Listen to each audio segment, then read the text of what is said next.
คลุ้งลงเคราที่สองเราออกเดินทางแวะแอลถามว่าใครป้า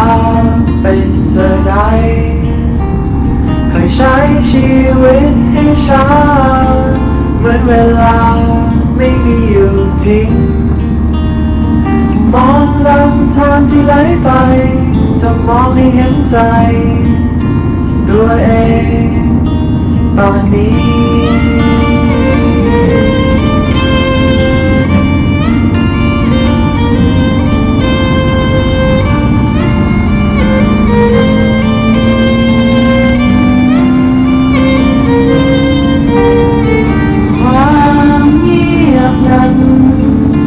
ทำให้ฉันได้ยินเสียงตัวเองหมู่นกที่ร้องบรรเลงเป็นบทเพลงจากป่าเขา